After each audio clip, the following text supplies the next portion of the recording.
Paramashivoham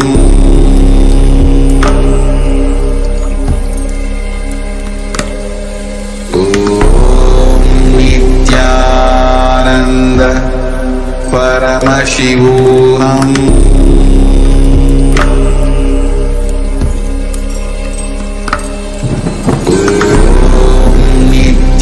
Nithyananda Paramashivoham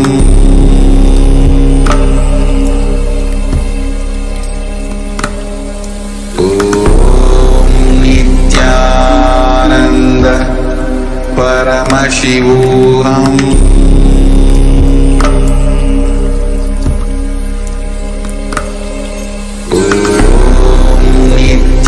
Nithyananda Paramashivoham Nithyananda Paramashivoham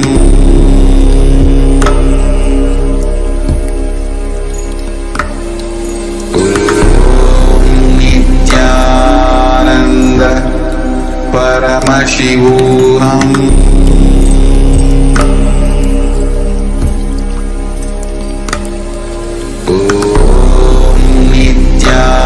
Nithyananda Paramashivoham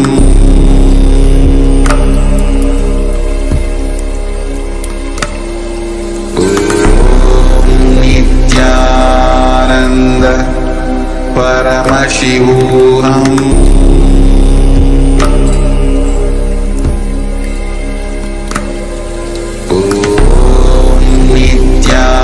Nithyananda Paramashivoham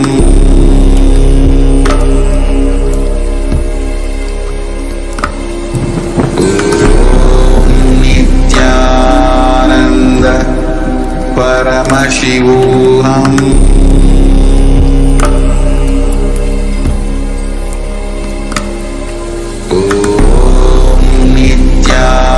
Nithyananda Paramashivoham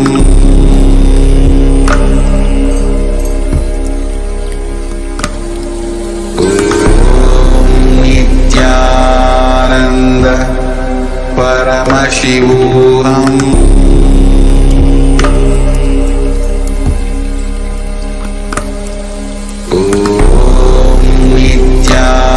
Nithyananda Paramashivoham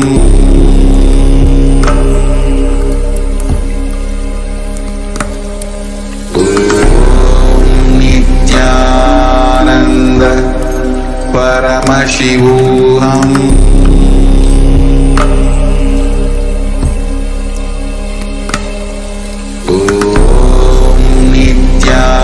Nithyananda Paramashivoham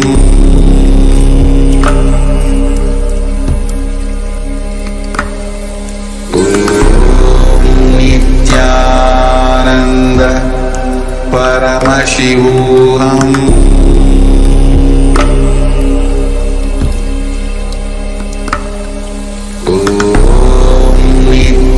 Nithyananda Paramashivoham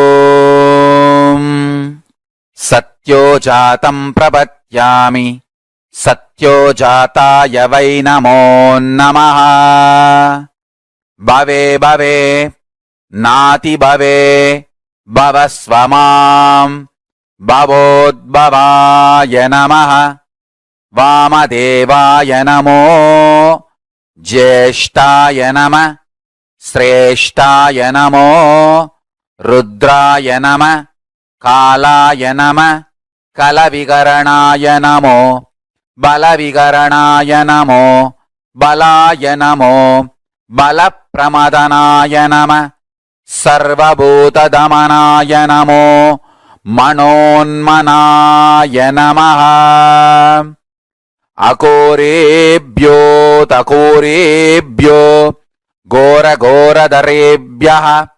Sarvebhyo Sarva Sarvebhyo नमस्ते अस्तु रुद्ररूपेभ्यः तत्पुरुषाय विद्महे महादेवाय धीमहि तन्नो रुद्र प्रचोदयात् ईशानः सर्वविद्यानाम् ईश्वरः सर्वभूतानां ब्रह्माधिपति ब्रह्मणोऽधिपतिर्ब्रह्मा शिवो मे अस्तु सदा शिवोम्।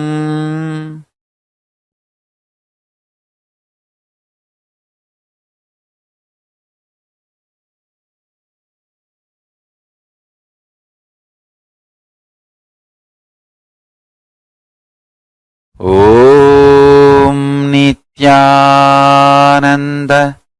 Paramashivoham. I bless you all to manifest Paramashiva. I'll continue in the further satsangs to explain each of the murtis, Sadashiva Murti, Tatpurusha Murti, Ishana Murti, Vamadeva Murti, Ahora Murti, and take you to the deeper levels of Paramashiva's experience. So now, don't miss the satsangs, next satsangs. That's one. Second, essence of today's satsang is universe is not obligated to make sense to us. Only we are supposed to be making sense to universe. And declare this to Paramashiva, your surrender and integrity. Request him to manifest in you and your life. So with this, I bless you all. Let's all radiate with integrity, authenticity, responsibility, enriching, causing, living Shuddhatvaita Saivam, Paramashivoham, the eternal bliss, Nithyananda. Thank you. Be blissful.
Nithyananda, that was a very powerful technique, kriya that all of us were guided into by Swami to experience that space of Mahasadashiva, the 25 heads, visualize the 25 heads, 50 hands of Mahasadashiva, Paramashiva.